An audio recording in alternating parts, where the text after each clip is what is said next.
The document slid across the table and stalked in front of me. I looked at it the way I'd looked at 100 documents before it, the way you look at something when you already know it's going to cost you, and you're just trying to figure out how much. My father's handwriting was on the cover page. Travis's name was at the top. There was a number at the bottom with more zeros than I wanted to count. Your brother needs help, my father said. I set down my fork. The table was still set for four, the good china my mother only brought out when she wanted something to feel normal. Candles burned at both ends of the centerpiece, the wax already half gone, and the dining room smelled the way the Murphy house always smelled on Sunday evenings: pot roast, furniture polish, something underneath it that was harder to name. I am Reagan Murphy. I was 34 years old, a senior paralegal at a litigation firm in Charlotte, and I had been fixing things for this family since I was 19. I knew what this meeting was before I sat down. I just didn't know it was the last one. What exactly am I fixing this time? I asked. The room went quiet, not the polite kind of quiet, the kind that happens right before something breaks. My father looked at me across the table. Noah Murphy, 62 years old, retired plant supervisor, a man who had spent his entire life believing that saying something loudly enough made it true. His jaw tightened. His hands, still flat on the tablecloth, pressed down like he was steadying himself. Just looking at you, he said, makes me sick. I heard my mother stop breathing. Across the table, Susan set down her wine glass with a small, careful click. My hands went still on either side of my plate. I didn't move them. I just felt them go still the way hands do when the rest of your body is deciding what to do next. Excuse me, I said. You heard me. His voice was completely flat. No heat in it. That was the part that landed wrong. The flatness. Anger I could have worked with. This was something else. Every time I look at you, sitting there with your questions, your tone, your whole attitude, I'm done. I have been done. Susan shifted in her chair. I saw it from the corner of my eye. Not discomfort. She was getting comfortable. Reagan. My sister's voice was smooth as fresh paint. Maybe you should pack your things. Excuse me? Pack your things. She picked up her wine glass again. Get out. Tonight. My mother stared at her plate. The candles kept burning. Nobody said a word. I looked at my father.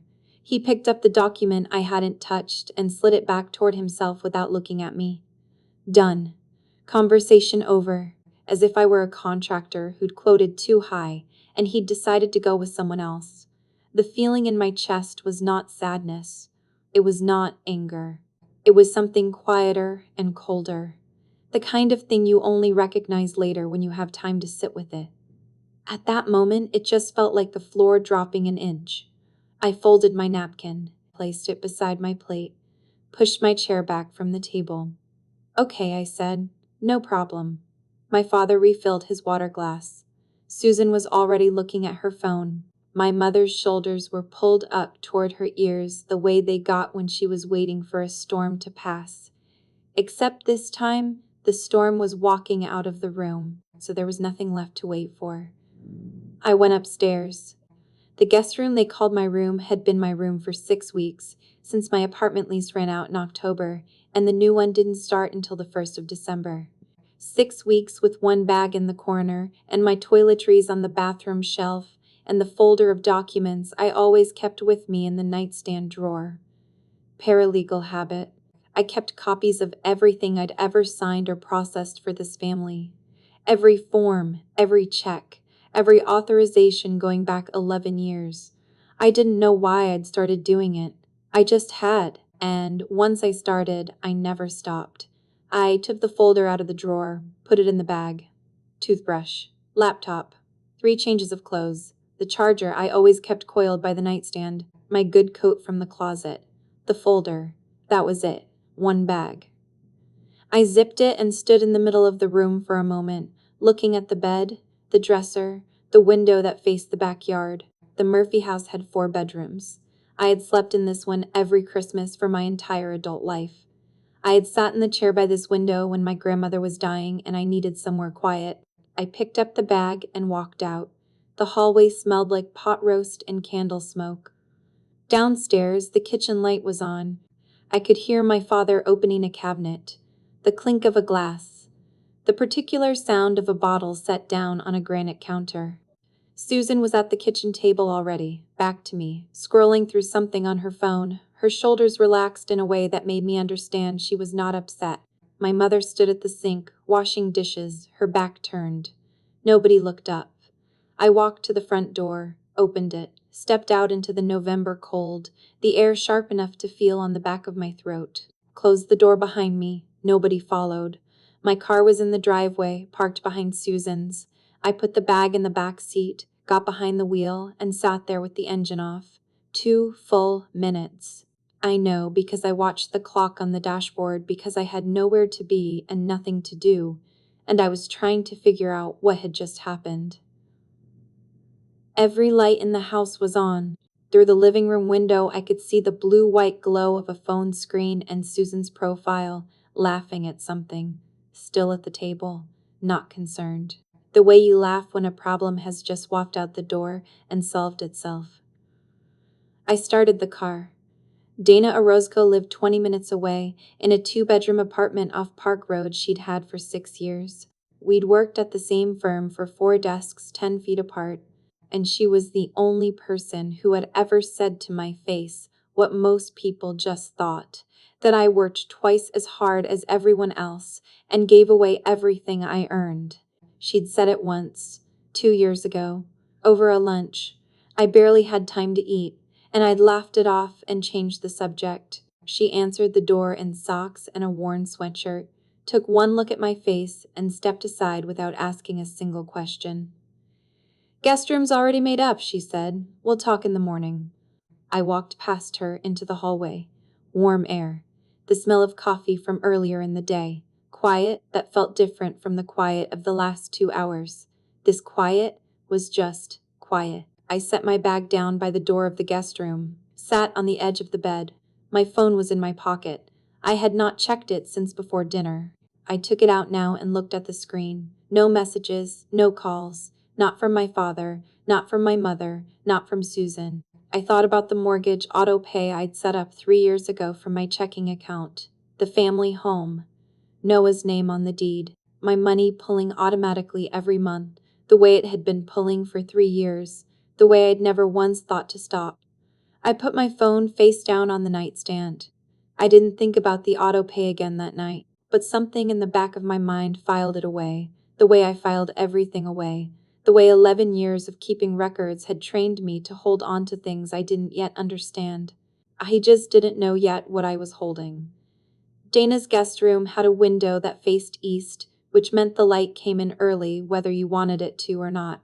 I woke up Monday morning to pale gray pressing through the curtains and lay there listening to the apartment around me, the particular silence of someone else's space, before I remembered why I was in it. My phone was on the nightstand. I picked it up before I was fully sitting upright, a reflex built over years of being the person people called when something went wrong. Nothing.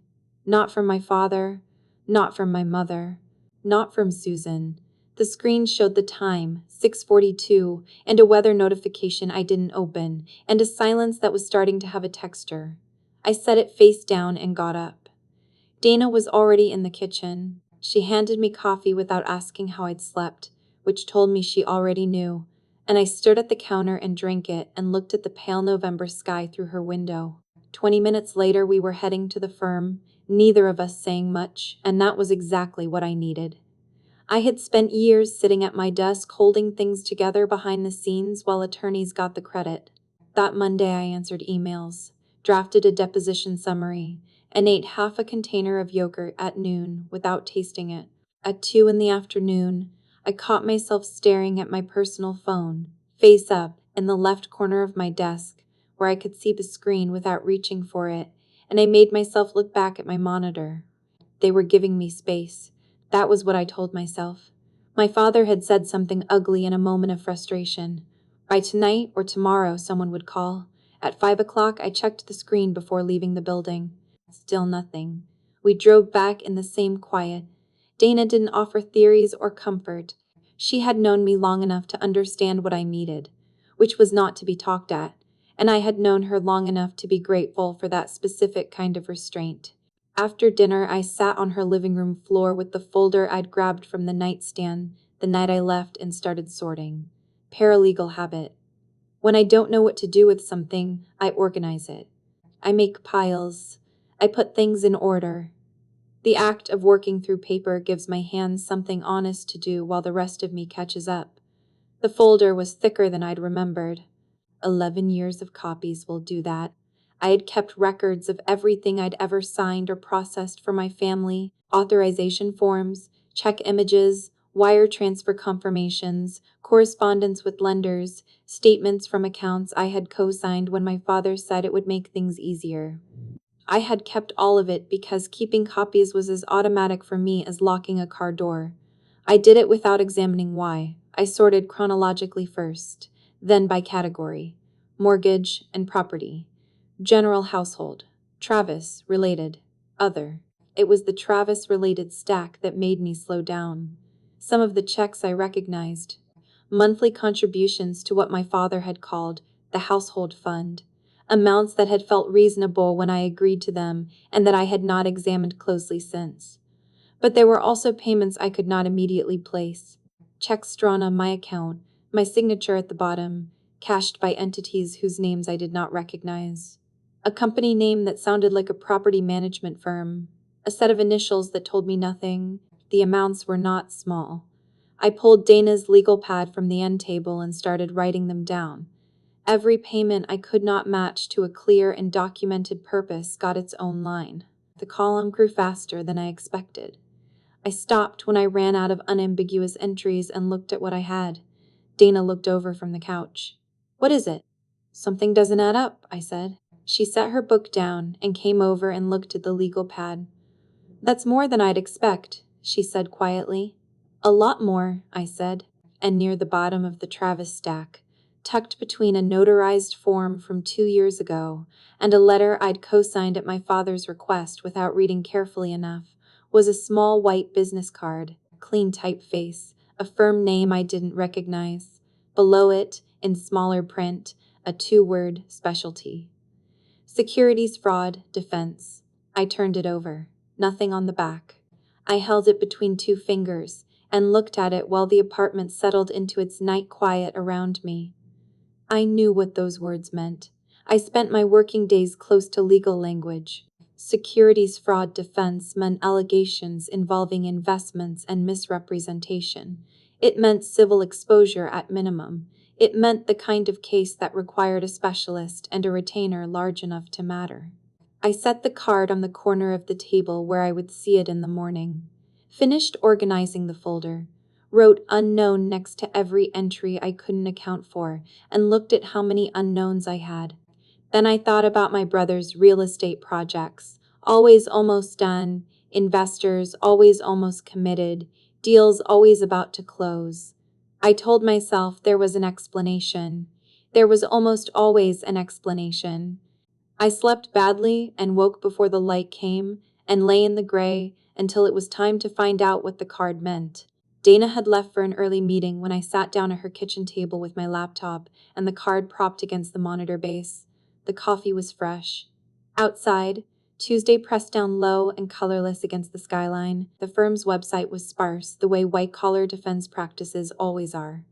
3 partners, 2 associates, a practice area list that led with securities litigation. I found one of the named partners quoted in a legal trade journal from 16 months ago, discussing civil fraud cases involving real estate investment structures.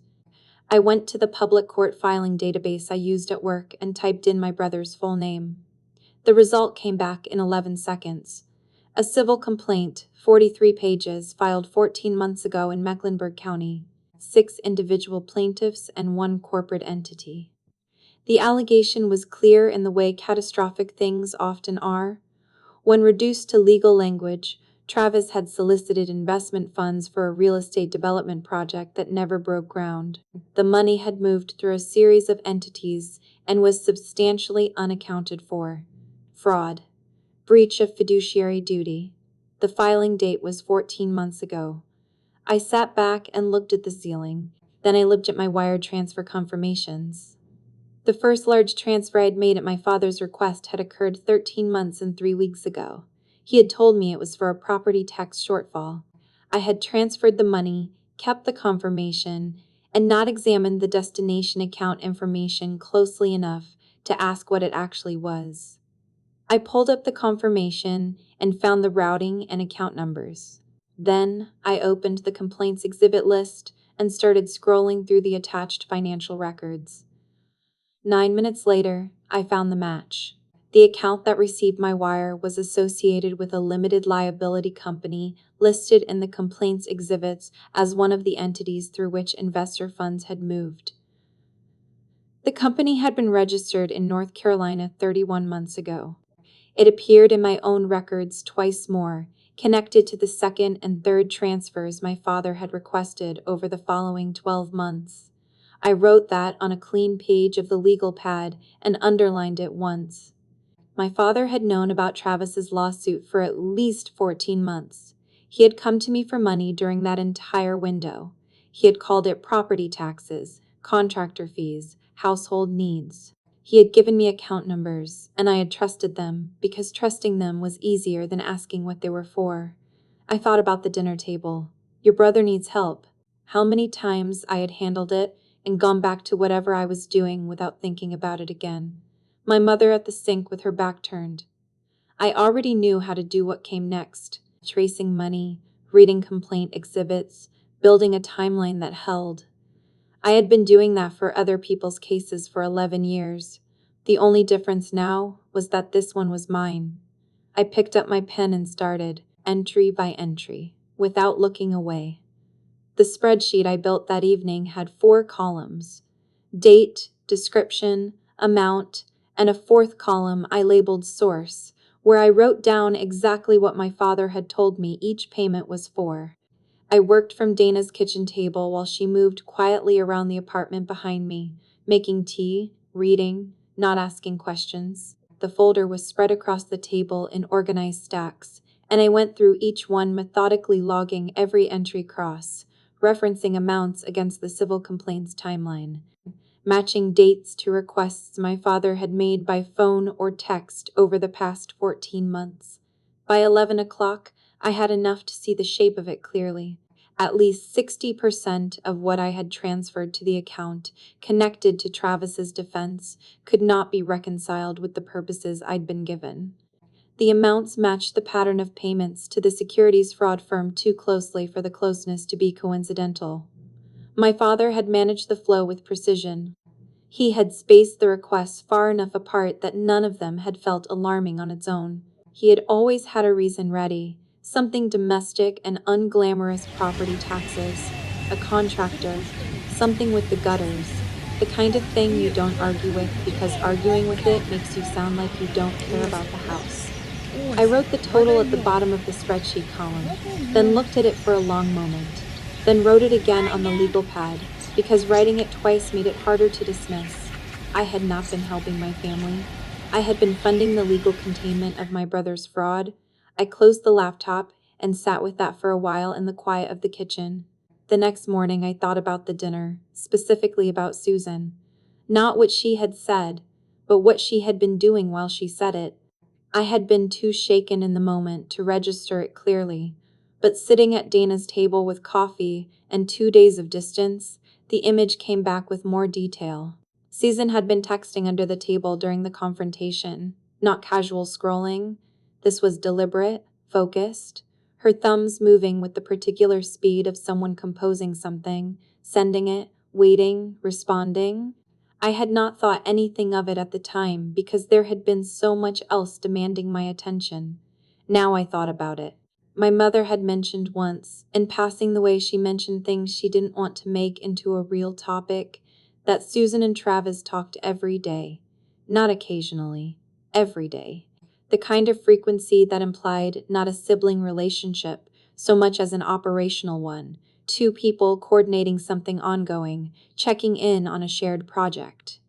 I thought about the timing of Susan's words at the dinner: pack your things, get out, tonight. Said not with anger, but with the ease of someone delivering a line they had already considered. said right after my father's outburst, like a follow-through, a punctuation mark. I thought about who she might have been texting. I wrote Susan on the legal pad and drew a line connecting it to Travis and sat looking at the diagram for a while. I could not prove anything from a recollection of watching her thumbs move under the table. But I had learned, working cases, that the things you notice in the moment and dismiss are often the things that matter later, once you have enough context to understand what you were actually seeing. I added Susan's text thread to my mental list of things to keep track of and moved on. That same morning, I found myself thinking about something else. Years ago, before any of this, my mother had called me with a particular hesitance in her voice that meant she was about to ask for something she wasn't sure she was entitled to ask. She had wanted help setting up a small savings account.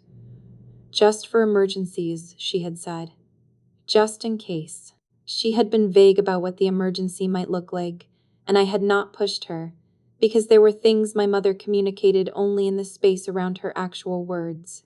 I had helped her fill out the forms, had driven her to the bank on a Saturday, had sat beside her while she signed the paperwork. After that, I had never heard her mention it again. I filed it away now, the way I filed everything, and went back to what I could prove. That evening, Dana and I talked later than we usually did. She sat across from me at the kitchen table, and I walked her through what I had built over the past 2 days. She listened without interrupting, tracking the logic of it. When I finished, she was quiet for a moment. Then she asked me the question I had been avoiding. How much of what you gave them, she said carefully, actually went where they said it went? I looked at the spreadsheet, the column labeled source with its entries about property taxes and contractors and household needs. Every one of them now sitting next to a payment I could trace to a destination that had nothing to do with any of those things. Almost none of it, I said. For the last 14 months, almost none of it. She nodded. She didn't say she was sorry, which I appreciated. Sympathy would have made it softer, and I didn't need it softer. I needed it to stay exactly as hard and clear as it was. So what are you going to do? She asked. Build a complete file, I said. Every payment, every document, everything I can match to the complaint and everything I can't. Not to sue them. I paused. They're going to tell me I'm making it up. When that happens, I want to have 80 pages that say I'm not. Dana looked at the folder and then at me. That's the most paralegal thing I've ever heard you say. It's the most paralegal situation I've ever been in, I said. She almost smiled. I almost did too. The rain that had started during dinner was still going outside, steady and unremarkable. After a while, Dana said goodnight and went down the hall, and I stayed at the table alone with the papers for another hour. I thought about what it meant that my mother had not called. 3 days now. She had never in my adult life gone 4 days without some kind of contact. She had been standing at the sink when I walked out, her back turned, her shoulders held carefully still. She knew. Not everything, maybe, but she had been living in that house for 34 years, and she was not a stupid woman. She had chosen to stay at the sink. I understood that. I did not forgive it yet, but I understood it. I finally closed the folder and turned off the kitchen light and went to the guest room. Outside, the rain kept falling. I lay in the dark and thought about the savings account my mother had opened on a quiet Saturday, the one with the small deposit she had never mentioned again, just for emergencies. I wondered what kind of emergency she had been preparing for. I wondered if she had known, even then, that a day like this one was coming, and had made herself one thread that wasn't tangled up in everything else. I fell asleep thinking about that, and I filed it away, careful and precise, in the place in my mind where I kept the things I would need later. By the 5th day, I had a complete map, not a guess, not a theory, a documented, cross-referenced, entry-by-entry account of where $211,000 had gone over 11 years, and specifically where the last 14 months of it had gone and what it had paid for, and what it had not paid for, and the gap between those two things was not a rounding error or a misunderstanding. It was a decision someone had made, deliberately, over a sustained period of time, using my trust as the mechanism. I spread the full timeline across Dana's kitchen floor because the table wasn't big enough. 11 years of entries in chronological order, left to right. The first years were straightforward, small amounts, things that matched what I'd been told. Then the pattern changed, the amounts climbed, the destinations became less legible. The purposes my father had given me became more vague and more domestic at the same time, as if he had understood that the more ordinary something sounded, the less likely I was to ask follow-up questions. He had understood that correctly. At least 60% of what I had transferred in the 14 months following Travis's lawsuit filing had gone into entities connected to his legal defense. The remainder was split between the actual mortgage and a handful of smaller payments I couldn't fully trace. The legitimate amounts were real. They just were not the whole story. They were the layer of truth my father had laid on top of everything else to make the rest look like more of the same. I thought about the phrase, "Your brother needs help." How many times I had heard it. How many times it had arrived with just enough urgency to bypass my better judgment and just enough normalcy to not trigger alarm. I thought about the tone my father used when he said it, not quite desperate, not quite casual, something calibrated in between, the tone of a man who had practiced asking for something until the asking no longer looked like what it was. I thought about Travis, sending requests through my father the way you route something through a server you trust not to flag it. I wrote the total one more time on a clean page and looked at it. $211,000. Give or take what I still couldn't fully trace. I put the page at the front of the file.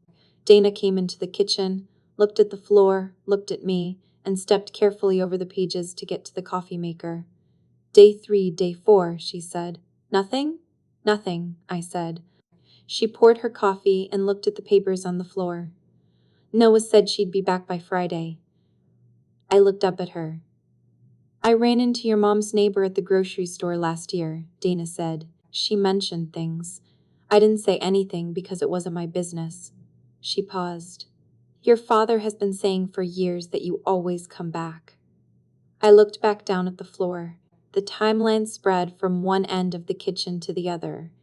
$211,000. 11 years. And my father, somewhere in the Murphy house right now, waiting for Friday. "Travis texted," I said. "It wasn't a question." "Probably," Dana said. "Get her to sign the papers." I said it the way I imagined Travis had typed it. Efficient, transactional, the way you talk about a process, not a person. Dana sat down at the table with her coffee and didn't say anything. She didn't need to. I gathered the pages from the floor carefully, in order, and put them back in the folder. Then I sat on the edge of Dana's couch and let myself feel what I had been, not feeling for 5 days, not performing any particular kind of composure for anyone, not processing it into something useful, just sitting with it the way you have to eventually sit with things you have been too busy to be devastated by. I had believed I was the one who kept things together. I had spent 11 years building a story about myself in which being the responsible one was the same thing as being valued.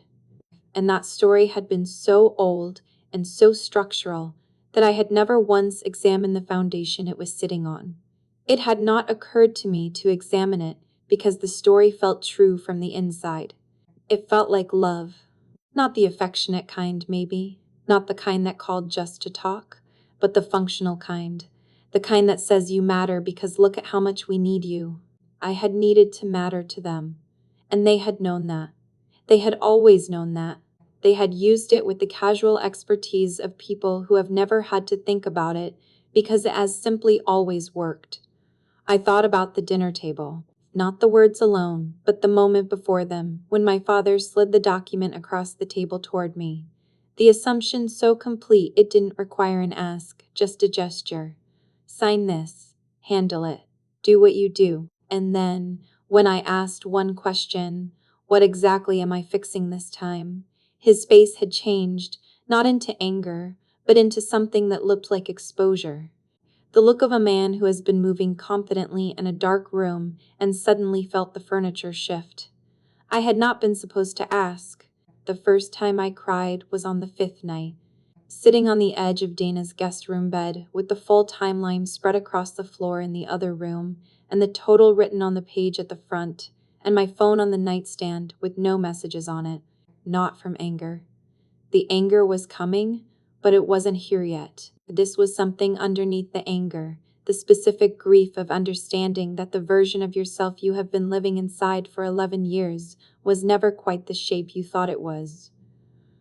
I had been the family's infrastructure, not its daughter, not in any way that cost them anything. I cried quietly for about 20 minutes, the way you do when you have been holding something in the correct position for too long and your arms simply give out. Then I heard Dana's door open softly down the hall and her footsteps, and she came in and sat on the edge of the bed beside me without turning on the light and without saying anything. She put her hand on the blanket near mine and left it there. After a long time, I said, "I don't even know what I've been fixing." Dana didn't answer. There wasn't an answer to it. That was the point. The question wasn't looking for a response. It was looking for room to exist, which was different, and Dana understood that difference. We sat there until I stopped, and then a little while after that, in the dark, in the quiet of someone else's apartment, that had started to feel more like safety than anywhere else did. Outside, cars moved down the street below. Somewhere in the building, a door closed. The ordinary sounds of an ordinary night in a city that did not know or care what had just come apart. I thought about my mother. 5 days now and nothing. I had pulled up her contact that afternoon, thumb hovering, not quite pressing it, not quite putting it down.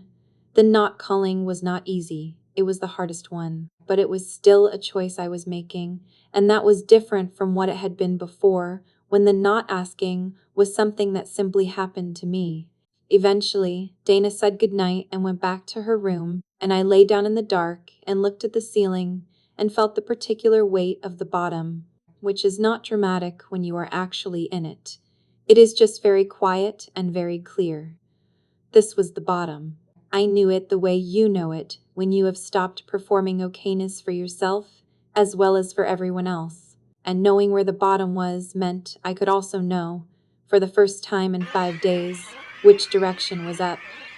I woke up the next morning before the light came in, not from a dream, not from a sound, just from the particular alertness of a body that has finished with sleep and moved on without asking permission. I lay there for a few minutes in the gray, listening to the apartment, to Dana's coffee maker clicking on in the kitchen on its timer, to the muffled sound of traffic 6 floors below, to the specific quiet of a morning that had not yet asked anything of me.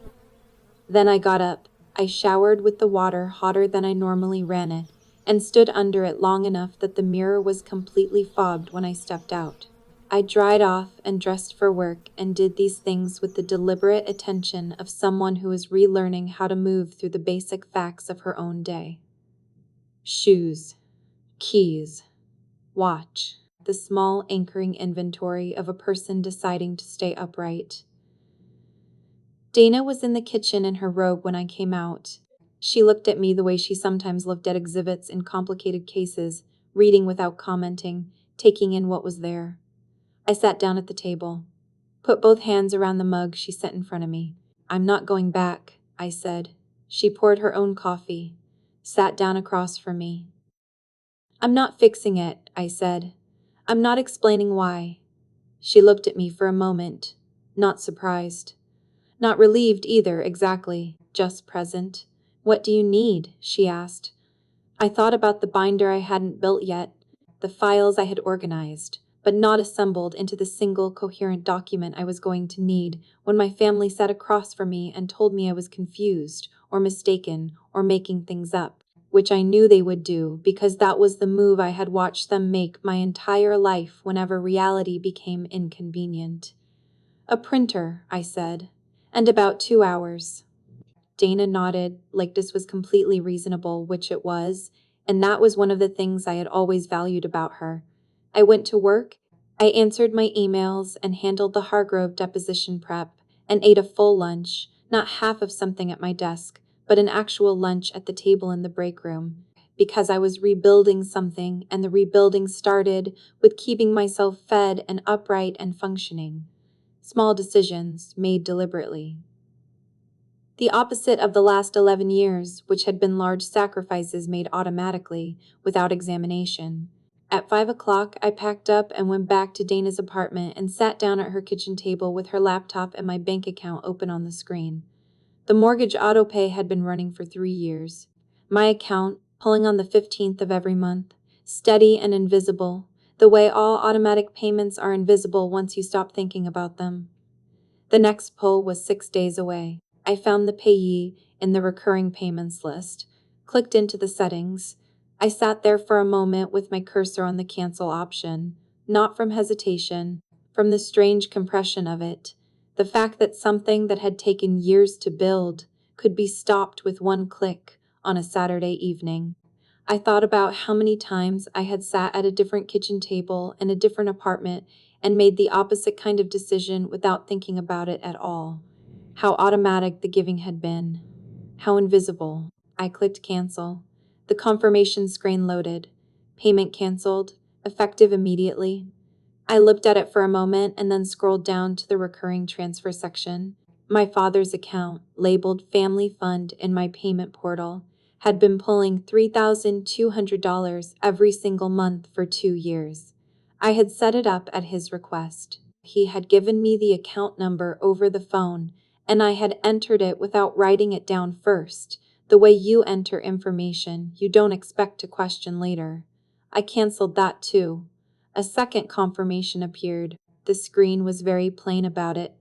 2 transactions, 2 confirmations, 11 years of a pattern, stopped in the space of 4 minutes on a Saturday. I got a post-it note from the drawer where Dana kept office supplies and wrote the number on it. $3,200 per month, not counting the mortgage, not counting the wire transfers, not counting 11 years of smaller amounts I had written off one at a time as helping because helping was what responsible daughters did. Just the monthly number. The one that had been leaving my account so consistently it had stopped feeling like a choice. I stuck the post-it to the corner of the laptop screen and looked at it for a minute. Then I looked away. The binder came next. Dana had a box of legal-sized folders, a working printer, and enough paper for what I needed. I connected my laptop to the printer and started pulling files. Every payment document, chronological order first, every wire transfer confirmation, the civil complaint, all 43 pages. The shell company registration records I had pulled from the North Carolina Secretary of State database. The exhibit matches I had built in the spreadsheet, cross-referenced and annotated so that anyone reading them could follow the chain without needing a legal background. And a 1-page timeline I had drafted by hand the night before, in language clean enough that any reasonably intelligent adult could understand it without asking what a limited liability company was. I punched holes and filed. Dana came home while I was assembling the last 30 pages and sat down across from me and started helping without being asked, sorting the printed sheets into the correct order while I handled the binder rings. "This is the most paralegal thing you've ever done," she said. "I know," I said. "That's the point." She almost smiled. I almost did too. Not a full smile, not yet, but the shape of one. The first one in 6 days. I set the completed binder on the corner of the table when we were done. 87 pages, tabbed and indexed. Every number sourced. Every claim supported by at least 2 documents. I put my hands flat on top of it for a moment, feeling the weight of it, which was real and solid in a way that the last 6 days had mostly not been. Paper. Evidence. The thing I had been trained to build for other people's lives, now built for my own. This was not a weapon, I reminded myself. I was not going to court. I was not seeking legal remedy against my own family, not because they didn't deserve it, but because the law was slow and public and exhausting, and what I needed was not a judgment. What I needed was to never again sit across from my father while he told me I was making things up and have nothing in my hands. This binder was the answer to that. This was what it looked like when the responsible one finally kept copies for herself. My phone was on the counter. I had turned it face down that morning and not touched it since. I picked it up now and looked at the screen. Day 6. Not a word from my father, not from Travis, who apparently could not be moved to contact me directly even now. My mother had not called. I sat with the quiet of that for a moment. 6 days was a long time by Murphy family standards. My mother had never in my adult life gone more than a few days without some kind of contact, even if it was just a forwarded recipe or a 2-line text about the weather. The silence from her carried a different weight than the silence from my father or my sister. Theirs felt strategic. Hers felt like something she was being held in. I thought about her at the sink on Sunday night, her back turned, the water running, her shoulders pulled up toward her ears. She had been in that posture my entire life. I had never once seen her step out of it. I put the phone back down, face up this time. Not because I was ready for them, because I was done managing what I was ready for. I cooked dinner that night at Dana's stove. Something simple, pasta and a sauce I made from the canned tomatoes she kept in the cabinet. And while I cooked, I thought about the fact that I had not cooked in 6 days. I had been feeding myself the way you feed yourself when you are waiting for something to resolve. Now I stood at the stove and stirred the sauce, and the kitchen smelled like garlic and olive oil and something approaching ordinary, and I let that be enough for the moment. Dana came and stood in the doorway and watched me for a second. "You look different," she said. "I feel different," I said. She nodded and went to set the table, and we ate dinner together in the kind of quiet that no longer felt like waiting. The bank notice arrived the following Thursday. I didn't see it, of course. My name wasn't on the deed. My name had never been on the deed, which had suited everyone perfectly for 3 years, because it meant my father could refer to the house as his without any technical inaccuracy, while the account funding its mortgage was entirely mine. The notice went to the Murphy house on Fieldstone Drive, addressed to Noah Murphy, and arrived on a Thursday morning while I was at my desk in South End, reviewing deposition exhibits and eating an apple I had actually remembered to pack. I found out about it later. I found out about most of what happened inside the Murphy house during those 7 days later, pieced together from things my mother eventually told me, and things that became visible through other means. And I will tell it the way I came to know it, which was not all at once. The notice was automated, the kind of letter banks send when a payment that has been running predictably for years suddenly stops. It was not yet a default notice, not technically, not at that stage. It was a courtesy, a flag, a piece of paper that said something has changed and we thought you should know. My father opened it at the kitchen table on Thursday morning and read it twice and then set it face down on the table and sat there for a while. He had no savings to cover the payment. This was the part he had never needed to think about before, because the payment had always cleared before he thought about it. Reagan handled it. Reagan had always handled it. The money appeared the way utilities appear when you have never had to think about where they come from. And now it had stopped appearing, and he was sitting at the kitchen table with a face-down letter and no contingency. He picked up his phone. He looked at my name and his contacts. He put the phone back down. She said later he seemed to believe I would call first. That I always had. By Friday, Travis's defense attorney had called the Murphy house directly. The next settlement payment to the Investors' Council was overdue. There were timetables. There were consequences for missing timetables. My mother told me later that my father paced the kitchen that Friday evening, his phone in his hand, picking it up and putting it back down. She said he seemed certain I would call first. That I always had, that this time would be no different. He did not call. While the Murphy house ran its calculations, I was doing something I hadn't done in years, which was nothing I hadn't chosen. On Thursday evening, I went for a walk along the greenway near Dana's apartment and didn't take my phone. 40 minutes in the November cold, the trees stripped down to their shapes, the path mostly empty, my breath visible in front of me. I thought about nothing in particular. I noticed the cold on my face and the sound of my own footsteps and a jogger who passed me going the other direction and didn't look up. On Friday, I left work at exactly 5 o'clock, not at 6:30 or 7, the way I had been leaving for years, accumulating extra hours, the way you accumulate debt invisibly, in increments that feel manageable until you add them up. I went back to Dana's and made tea, and sat on the couch and read 40 pages of a novel I had bought 3 months ago and never opened. Dana ordered takeout. We watched something on television that I didn't have to explain to anyone or justify or fit around someone else's schedule. On Friday night, late, I picked up my phone and opened my mother's contact. Her name on the screen, the one photo I had of her saved there, taken at a birthday lunch 2 years ago where she had looked genuinely happy for about 20 minutes before my father arrived.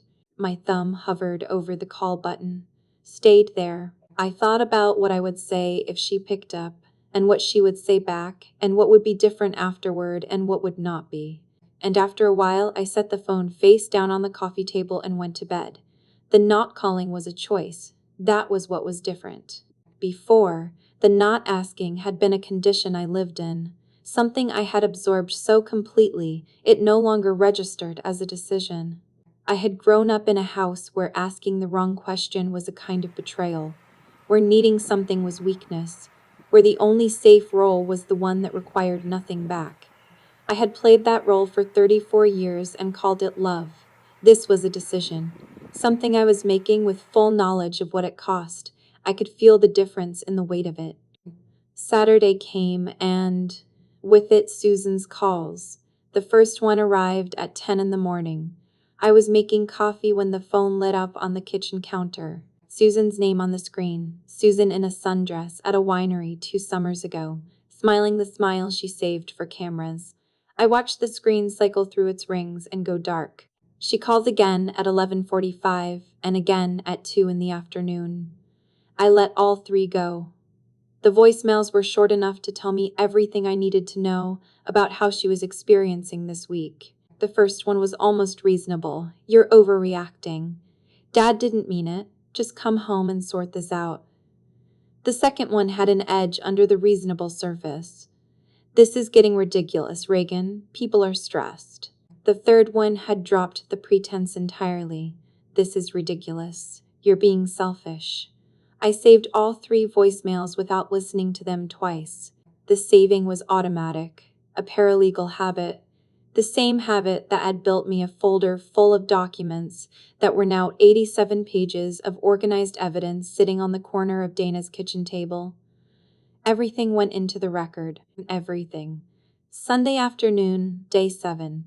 I was cooking dinner, actually cooking, pasta sauce from scratch, the sauce on the stove and the kitchen warm and smelling like garlic and olive oil. The afternoon light came through Dana's window at the angle it had in November, low and sideways, turning the kitchen a particular shade of gold. My phone was on the counter. It lit up at 4:17. My father's name on the screen. I looked at it. The sauce needed stirring. I stirred it. The phone kept ringing. I watched my father's name glow and dim as the call went to voicemail. He did not leave a message. 4:22, my mother. I turned the burner down a fraction and watched the screen. Her name, her photo, the birthday lunch, the 20 minutes of genuine happiness. The call rang out. 4:31, Susan again. 4:48, Travis. The first time he had called me directly in months, maybe longer. His name on my screen had the quality of something that should have felt significant, and instead just felt like the last item on a list. Dana looked up from her laptop and looked at the phone and then at me. You okay? She asked. I turned the phone face down on the counter, picked up the wooden spoon, checked the sauce. I'm cooking, I said. The phone lit up one more time at 5:03, my mother again, and I watched the counter glow faintly through the back of the phone and kept stirring.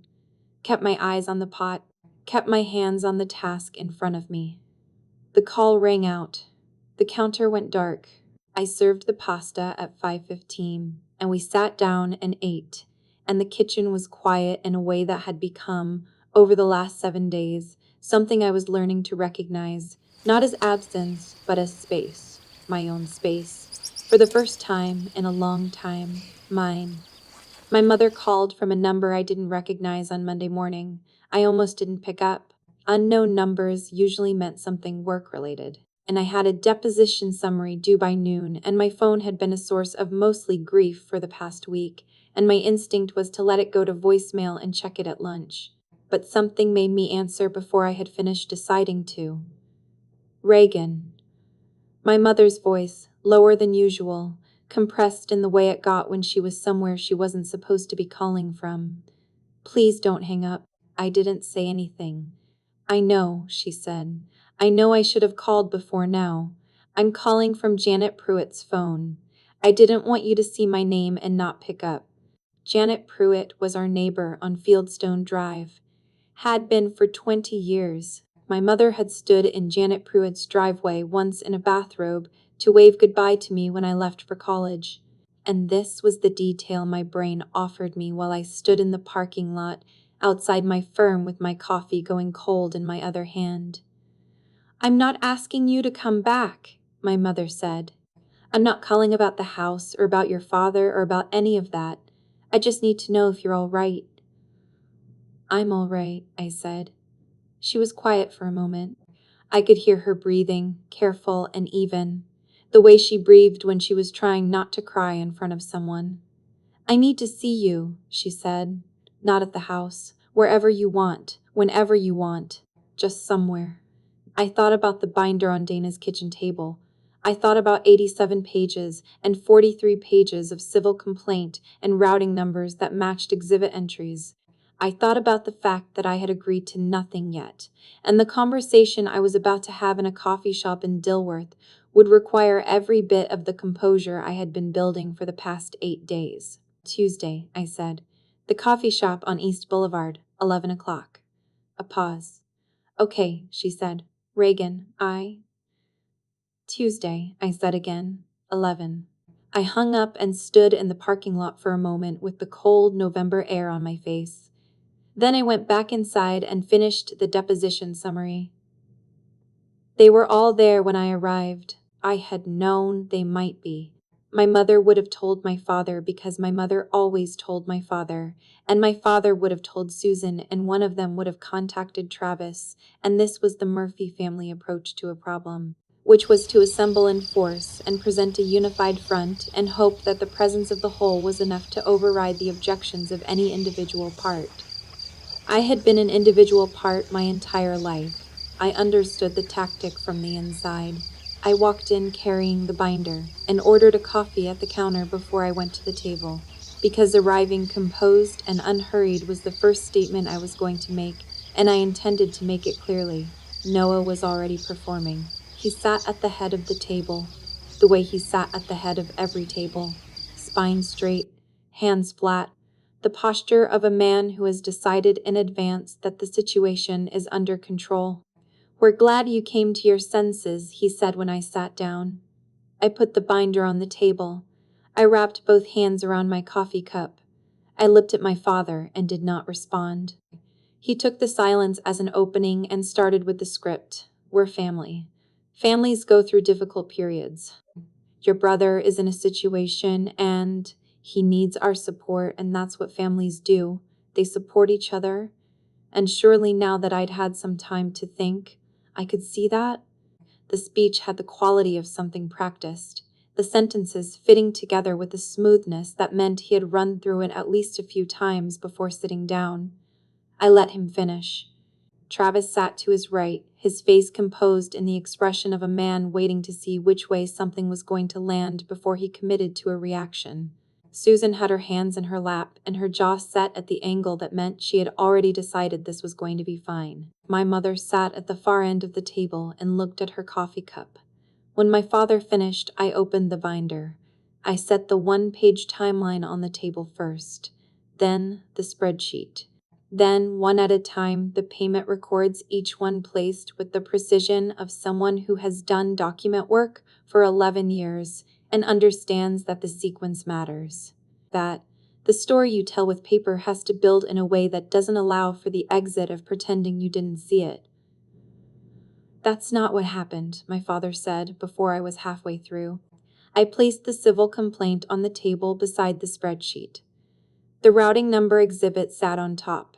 I had highlighted the matching account numbers in both documents with a yellow marker because I was a paralegal, and I understood that some things needed to be visible even to people who do not want to see them. This is exactly what happened, I said. Travis went the color of old concrete. His hands, which had been flat on the table, moved to his lap where I couldn't see them. Susan's jaw tightened further, but she didn't speak. My father tried to interrupt again, and I put the third exhibit on the table and kept going quietly without raising my voice, working through the timeline the way I would work through a deposition summary point by point. Every figure sourced, every date confirmed. My mother picked up the complaint and started reading. Her hands began to shake after the second page. Not a lot, just enough. The particular tremor of someone who is encountering information they have been arranging not to encounter, and finding that the arrangement has been overridden. She set the complaint down. She looked at my father. Her voice was barely above a whisper. "You knew?" she said. "All this time, you knew?" My father looked at her. Something moved across his face that I could not fully read. Not guilt, exactly, something older than guilt. The expression of a man whose structure has just been examined in full light for the first time, and found to be less sound than he had believed. "Mom told me you and Travis were texting during that dinner," I said. "I said it to the table in general, not to anyone specifically, the way you introduce a fact rather than an accusation. While Dad was talking, you were texting Travis." Susan's face confirmed it before she could arrange it into anything else. Just for a second, less than a second, the confirmation was there. My mother saw it too. I closed the binder. I looked at my father.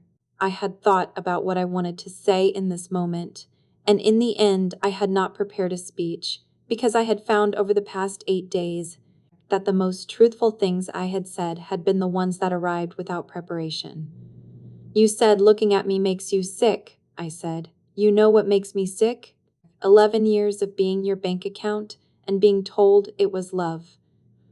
I stood up. Travis said my name, just my name, with the inflection of someone who has identified a procedural problem and wants to address it before it escalates.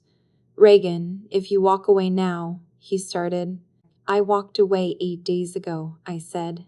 "You just didn't notice until the money stopped." I left the binder on the table, picked up my coat, walked to the door of the coffee shop and pushed it open.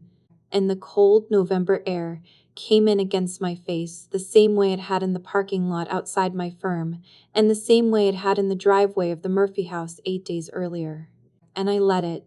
The door closed behind me with the same quiet it always had. I did not look back. The weeks that followed had a texture I didn't expect. I had expected aftermath to feel dramatic, or at least definitive, the way endings feel in the version of stories where everything resolves cleanly and the last scene leaves you with no loose threads. What I got instead was slower and quieter than that, more granular. A series of small things arriving one at a time over the course of weeks, each one landing with a weight that was proportional not to its size but to what it meant. The first thing I heard about was the mortgage. Dana had a contact at a property records firm she used for research, and in the weeks following the coffee shop meeting, I started paying attention to things I had previously ignored. The Murphy house mortgage went into formal default 31 days after I canceled the auto pay. The bank sent a notice, then a second notice. My father attempted to refinance, which I learned through Dana's contact, and was denied because his retirement income could not support the loan on its own, had never been able to support the loan on its own, and the lender reviewing the application found nothing in his financial history to suggest otherwise. The house that 4 generations of Murphys had lived in, that my father had referred to as his for as long as I could remember, was moving toward foreclosure because the person who had actually been paying for it had stopped. I sat with that for a few days before I could look at it without feeling something complicated behind my sternum. Not satisfaction. Not grief, exactly. Something in between. The feeling you get when evidence you built in a binder becomes a physical consequence, happening to physical people in a house on a street in Charlotte. Travis's name appeared in the Charlotte Business Journal 3 weeks after the coffee shop meeting. A brief item in the legal notices section, the kind of thing most people scroll past. The civil complaint had moved into active litigation once the settlement payments stopped. The case was now public record, his name attached to it in print in a city where his reputation as a developer was the only currency he had left. 2 weeks after that, a letter arrived, handwritten on my mother's stationery, 4 paragraphs, the word reconsider appearing 3 times. He did not specify what he was asking me to reconsider, as if the specific request mattered less than the general outcome of me reversing whatever I had done that had caused things to become inconvenient. I read it once. I put it in the recycling bin next to Dana's kitchen counter. I did not feel guilty about the recycling bin. Susan's attempts were more frequent and less formal. A text arrived 10 days after the coffee shop. I didn't know it was that bad, it said. I sat with that one for longer than I wanted to admit, not because I was moved by it, but because of what it revealed. Not that bad implied a scale, a threshold, something she had known about and considered acceptable, until it crossed a line she had drawn privately and never announced. She had known some version of the truth. She had chosen the side that required knowing and staying quiet, and now that the consequences had arrived, she was repositioning herself as someone who simply hadn't had the full picture. I read the text 3 times. I did not reply. My father called 4 more times over the following weeks, each call from the same number, each one going to voicemail, each voicemail playing out its full length in my phone's storage without my ears ever receiving it. I didn't delete them. I didn't listen to them. I filed them in the same place I filed everything, in a category labeled Not Yet, which was different from never and different from soon. And then my mother called. 3 weeks after the coffee shop, on a Thursday evening in December, my phone lit up with her name and I picked up. She didn't ask for anything. That was the first thing I noticed. The absence of the ask. The way the call didn't have the particular shape of a call that is building toward a request. She didn't ask me to come back. She didn't ask me to reconsider. She didn't invoke my father, or Travis, or the house, or any of the architecture of the Murphy family's ongoing emergency. She said, I should have said something at that dinner table. I should have said something at every dinner before that one. I was sitting on Dana's couch with a cup of tea and the novel I had been reading in 20-page increments since the week I left, and I held the phone against my ear and looked at the window and the December dark beyond it and didn't say anything for a long moment. Yes, I said finally, you should have. She didn't argue with that. She didn't explain it or contextualize it or offer the 34 years of reasons she had for doing what she had done. She just received it, the way someone receives a true thing they have known and not said. She told me she was going to stay with her sister in Asheville for a while. Her sister Carol had a house with a spare room and had been asking her to visit for years, and she had finally said yes. She had the money for the bus ticket, she said, and she had a little put aside for expenses.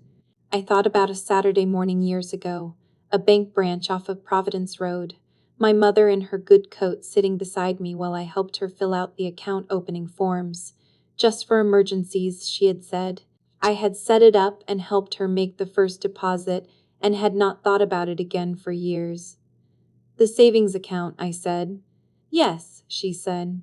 I felt something shift in my chest, not the floor giving out feeling of the earlier weeks, but something smaller and more specific, like a door opening onto a room that had been closed for a long time. Not forgiveness, not yet, not in full, but the first condition of forgiveness, which is believing that the person across from you is capable of choosing differently than they have chosen before. Okay, I said. Reagan, she said. I know, I said. We stayed on the line for a moment longer, neither of us speaking. The connection opened between us in the way that matters when words have run out, but the conversation hasn't. Then she said goodbye, and I said goodbye, and the call ended, and I sat on Dana's couch in the December quiet and held the phone in my lap and thought about Asheville, which was 2 hours west, which was not the same as being in the Murphy house on Fieldstone Drive, which was not nothing. 3 months after the Sunday dinner, I moved into my own apartment, 1 bedroom in Noda Charlotte's Arts District. The neighborhood north of downtown where the coffee shops had mismatched furniture, and the walls of the bars were covered in paintings by people whose names you could look up if you wanted to. My windows faced a courtyard with a fig tree that had dropped all its leaves for the winter, but that the building manager told me would come back in the spring, and I had believed him because it was the kind of thing I wanted to believe. The apartment was smaller than anything I had lived in since my 20s. I did not mind the smallness. I had lived for 11 years in a version of myself that was too large, expanded by obligation and guilt, and the inflation that happens when you make yourself responsible for things that were never yours to carry. The small apartment fit the truer version of me that I was in the process of finding. I adopted a cat 2 weeks after moving in, Gray, with very specific opinions about where she was and was not permitted to be, which I found clarifying. I named her after no one. I got a raise in January. My supervisor told me I had been underpaid relative to my experience level for at least 2 years, which I had known and not addressed because addressing it had required energy. I had been routing elsewhere. I accepted the raise and thanked her, and went back to my desk and sat for a moment before I opened the next file. Dana came over for dinner on Fridays. She brought wine and I cooked. Simple things.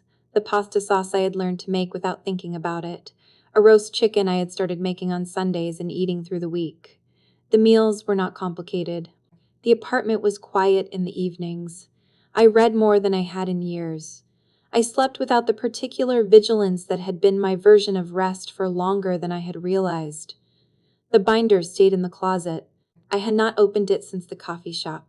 I didn't need to open it. The information inside it was not going anywhere, and neither was I, and that combination was enough. My father called on a Tuesday in February. I looked at the screen for the duration of the call, and when it went dark, I put the phone face down on the kitchen counter and finished making my coffee. I did not feel guilty. I did not feel righteous either, which was the part that surprised me most. I had expected the not answering to feel like something, like power, or like grief, or like the specific satisfaction of a long overdue correction. What it felt like instead was quiet, the same quiet as the apartment, the same quiet as the Friday dinners with Dana, the same quiet I had been building one small decision at a time since the night I sat in a car in a driveway on Fieldstone Drive and watched the lights of the Murphy house through the window. I was sitting on my balcony the evening I understood that the quiet was not absence. March had come in mild that year, warm enough for a jacket, but not cold enough to drive me inside, and the fig tree in the courtyard had started to bud the building manager's promise, proving itself true. Small green beginnings at the tips of the bare branches. The cat was on my lap, doing the specific kind of heavy settling that cats do when they have decided you are not going anywhere. My phone buzzed on the small table beside the chair. My father's name on the screen, catching the last of the evening light. I looked at the screen. I looked at the courtyard, the fig tree with its small green beginnings, the light going from gold to gray at the edges of the sky. I set the phone face down and left it there. The call rang out into the quiet evening. I did not feel the ringing in my chest the way I once would have. I did not perform the not feeling either. I just sat in the chair with the cat on my lap and watched the light change over the courtyard and let the call end on its own, the way things end when you stop holding them open. I had spent 11 years being the person who answered, who showed up, who handled it, who made herself useful enough to earn a seat at a table that had never been built with her in mind. They hadn't hated me when I was helping. They had hated me when I stopped making it easy. And I had stopped. And it had not been easy for them. And I was sitting on a balcony in March, watching a fig tree bud, and my father's call had just rung out into the evening, and the cat was warm and heavy on my lap. And the apartment behind me was mine, every corner of it chosen and paid for and answerable to no one. And I was still here, still standing, still, for the first time in a long time, entirely myself.